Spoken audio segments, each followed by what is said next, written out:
L'économie sociale, c'est extrêmement important parce que ça permet justement à des petites communautés d'en bénéficier parce que les gens s'impliquent à plusieurs niveaux parce qu'ils savent que ça va avoir des retombées justement pour les commerces locaux. C'est ce qui permet de faire vivre finalement du loisir à un coût accessible à la population et tout le monde va être gagnant et ça va être bénéfique pour toute la population.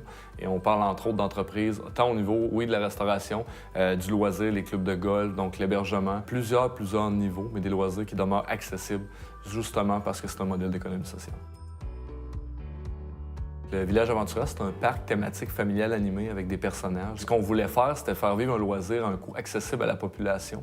Donc, le modèle d'économie sociale permet ça et permet aussi de créer plusieurs emplois dans une petite municipalité qui a à peine 600 habitants. C'est tous les gens, tous les commerces autour de l'économie qui en bénéficient grâce à un projet comme ça qui amène plusieurs milliers de personnes dans la région à venir profiter d'un loisir à un coût très abordable. Et c'est un modèle qui revient à la communauté. Donc, le but n'est pas de faire du profit. Lorsque du profit, évidemment, on le réinvestit. Et ça amène des gens dans la région, ça amène des retombées, mais ça implique surtout beaucoup les gens du milieu. Et les gens sont très fiers de participer à un projet comme ça. Et ça permet aussi de développer des nouveaux projets, des phases 2, des phases 3. Ça nous permet de voir l'avenir sous un angle très optimiste parce qu'on sait que lorsqu'il arrive justement d'autres possibilités de développement, les gens vont être présents parce que justement, ils voient ce que ça amène comme retombée, comme impact. Et pour nous, c'est extrêmement génial d'avoir choisi ce modèle-là.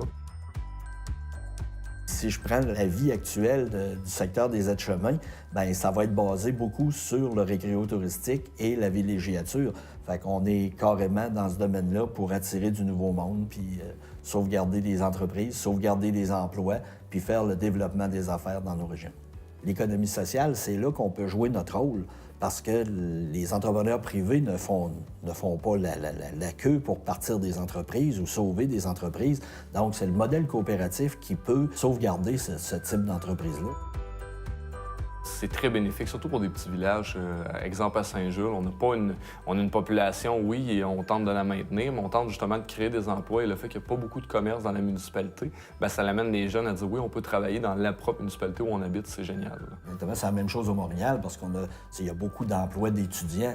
Fait que les étudiants vont étudier à Saint-Georges, descendent à Lévis, sont à l'université et les fins de semaine, parce qu'on existe puis parce qu'ils travaillent chez nous, bien, reviennent dans leur milieu familial à toutes les fins de semaine. C'est un modèle qui permet l'implication de tous. Tout le monde y trouve son compte. Les gens viennent bénévolement, viennent donner du temps. Ils savent que ça va rester, ils savent que ça va avoir des retombées, des impacts pour la communauté, les emplois, comme on mentionnait, amener du tourisme dans la région, donc mettre leur région en lumière, en valeur. Donc les gens sont toujours très fiers. Il y a un gros sentiment d'appartenance et de fierté.